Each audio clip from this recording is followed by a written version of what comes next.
Hello friends, आज मैं आप सभी को बताने जा रही हूँ इवोल्यूशन ऑफ मैन यानी कि मानव का विकास। यह एग्ज़ाम में लॉन्ग में पूछा जाता है ज़्यादातर। इसका पहले है इंट्रोडक्शन। तो फर्स्ट पॉइंट है, होमो सेपियंस पृथ्वी पर सबसे प्रमुख स्पीसीज है जो 7 मिलियन ईयर से अधिक विकास का परिणाम है। यानी कि मनुष्य जो है वो पृथ्वी में सबसे प्रमुख प्रजातियों में से एक है। इनका जो विकास हुआ है ये माना जाता है कि 7 मिलियन ईयर्स पहले इनका विकास होना प्रारंभ हुआ।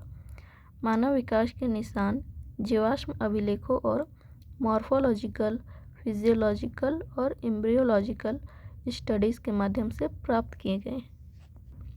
यानी कि मनुष्य के यानी कि ह्यूमन बींग्स के जो निर्माण विकास है उनका जो एविडेंस है वो जीवाश्म और जीवाश्म के रूप में मिलता है। यानी कि रूपात्मक, शारीरिक रूप से और भ्रूण संबंधी स्टडी के माध्यम से इनके निशान पाए गए हैं। मनुष्य प्राइमेट ऑर्डर के होमिनिडा फैमिली से संबंधित है। यानी कि मनुष्य जो है वो प्राइमेट ऑर्डर के होमिनिडा फैमिली से संबंधित है।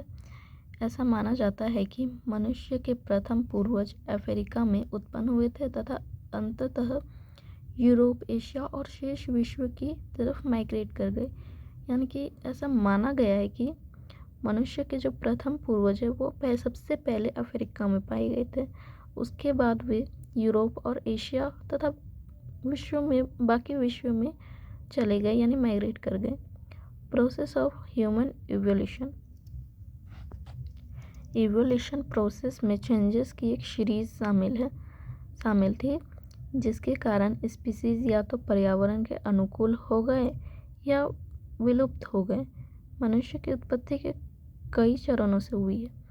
माना जा रहा है कि या कहा जा रहा है कि इवोल्यूशन प्रोसेस जो है वो एक परिवर्तन की सीरीज है। यानी कि चेंजेस होते रहे, चेंजेस के कारण स्पीसीज या तो पर्यावरण यानी कि एनवायरनमेंट के अनुकूल हो गए या फिर वे हमेशा के लिए विलुप्त हो गए, यानी गायब हो गए।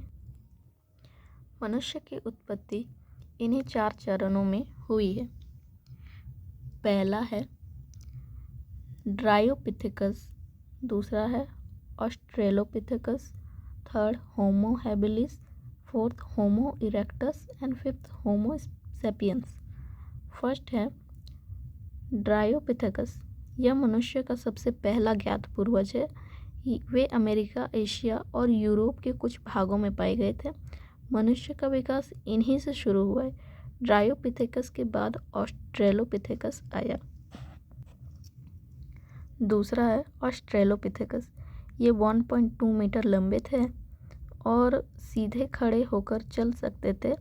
ये अफ्रीकी मुख्य भूमि पर रहते थे। इनके जबड़े बड़े और दांत इंसानों जैसे थे।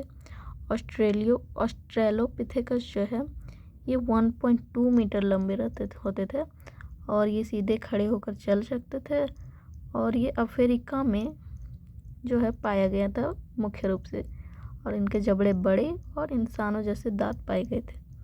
थर्ड है होमो हैबिलिस। ये 5 फीट लंबे थे और औजारों का उपयोग कर सकते थे। ऐसा माना जाता है कि ये बोलने में भी सक्षम थे। फोर्थ है होमो इरेक्टस। ये अधिक विकसित प्राणी थे। ये सीधे खड़े भी थे और इनका ब्रेन भी बड़ा था। इनकी वाणी यानी स्पीच स्पष्ट थी। इन्होंने आग का आविष्कार किया था और ये मांसाहारी यानी कार्निवोरस थे। यानी कि होमो इरेक्टस जो थे ये सीधे खड़े तो हो सकते थे और इनका ब्रेन जो है वो बहुत बड़ा था और ये स्पीच जो है वो यानी बोलते जो थे वो बहुत ही क्लियर बोलते थे और ये मांसाहारी थे। फिफ्थ है होमो सेपियंस। इनका पहला पॉइंट है जलवायु परिवर्तन के कारण होमो सेपियंस का विकास 200,000 ईयर्स पहले अफ्रीका में हुआ था। ये आधुनिक मनुष्य है, यानी होमो सेपियंस जिन्हें कि हम अपने आप को या आजकल के ज़माने में जितने भी मनुष्य देख रहे, ये एक आधुनिक मनुष्य है। इन्होंने सोचने की शक्ति विकसित की, औजारों का प्रयोग किया और ये सर्वाहारी यानी ओमनिवोरस थे और कला यानी आर्ट का निर्माण किया, जैसे कि आप अभी के समय में देख सकते हैं। लास्ट पॉइंट है, इनके ब्रेन का साइज घटकर 1300 सीसी रह गया। ओके, ये टॉपिक अब ख़त्म होता है। Thank you.